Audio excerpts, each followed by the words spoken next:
Bueno, la idea es hacer un pequeño video que les sirva de acompañamiento en el tema de números complejos, que nos sirve para la primera parte de la promoción.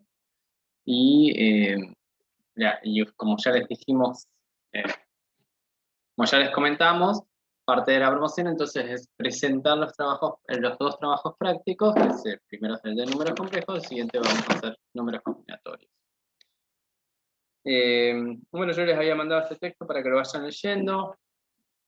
Nos dice que de alguna manera los números complejos vienen a resolver operaciones matemáticas que ya no están definidas, que no se realizan en los números reales. Aparece la unidad imaginaria, ¿sí? ¿Por qué, ¿Por qué aparece la unidad imaginaria? Porque en realidad los números complejos, como vamos a ver, se componen de dos partes. De una parte, que son los números reales, que son los que conocemos, ¿sí? Y de una nueva parte, o sea, de una adición a esos números reales, que son los números, y la parte imaginaria, los números imaginarios. Y para que aparezcan entonces los números imaginarios, así como en los números reales tenemos la unidad que es el número 1, en los números imaginarios también tenemos que tener una unidad, y en este caso la unidad imaginaria es i, que en términos numéricos i es igual a la raíz cuadrada de -1, algo que en los números reales no existía, en los números complejos aparece como la unidad imaginaria. Por ejemplo, si ahora nosotros tenemos raíz cuadrada de -5, vemos que, como cualquier raíz, podemos dividir en los productos, de la raíz de -1 por la raíz de 5, y entonces nos queda i, unidad imaginaria, por raíz de 5. ¿Sí? También podemos observar que hay una transformación en el número imaginario i cuando lo multiplicamos por sí mismo, se transforma en -1, que es un número real. ¿Bien? Ya sabiendo esto, ya no podemos decir, como decíamos antes, que cualquier número al cuadrado era mayor o igual a 0, sino que ahora al aparecer los números imaginarios, a un número al cuadrado, como por ejemplo el número i, ¿sí? Que es un número imaginario, puede ser menor a 0. En este caso, -1. Los números imaginarios entonces los representamos como b por i, con b distinto de 0, y los números reales los representamos como a por 1, ¿sí? Cualquier número multiplicado por 1. Por ejemplo, el número 5 sería 5 por 1, que es igual a 5. En el caso de los números reales, nosotros ya sabemos que se representan en la recta real, que es una recta de representación horizontal, donde marcábamos en un lugar de 0, y después en todos los otros puntos de la recta, ¿sí? Podíamos ubicar cualquiera de los números imaginarios. En el caso de cualquiera de los números reales. En el caso de los números imaginarios, la recta imaginaria es de tipo vertical, y donde también hay una correspondencia biunívoca. En cada uno de los puntos de esa recta vertical encontramos uno de los números imaginarios. Los números complejos están compuestos, como ya les decíamos, de una parte real y otra imaginaria. Una de las formas de representación de un número complejo es una expresión donde z es igual a A más i por b, z es el número complejo, a la parte real, b la parte imaginaria. O sea que en definitiva, los números imaginarios son un par ordenado, ¿sí? Tienen la primera parte real, la segunda parte imaginaria. Entonces decimos que los números complejos tienen una relación biunívoca con todos los números imaginarios, con todos los pares ordenados, también con todos los vectores de dimensión 2 o con todos los puntos del plano. En cada punto del plano, ¿sí?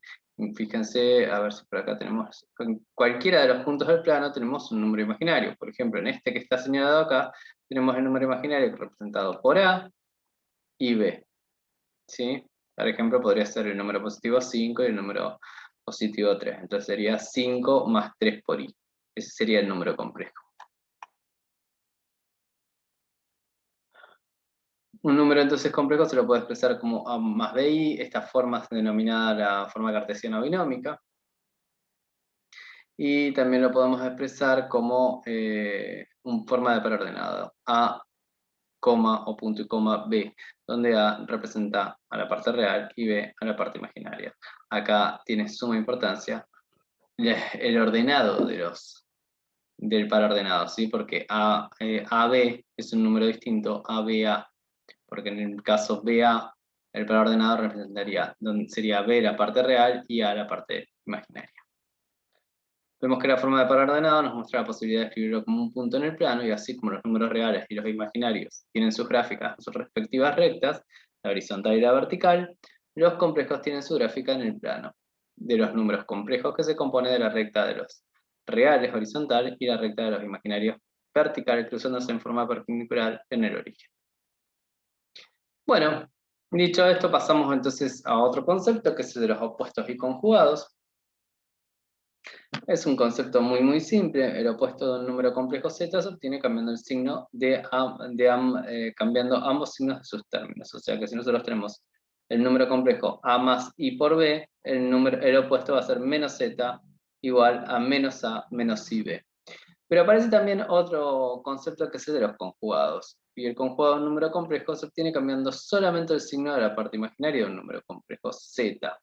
Si nosotros tenemos z igual a más ib, solamente cambiamos el signo de la parte imaginaria. Para el conjugado es igual a menos ib.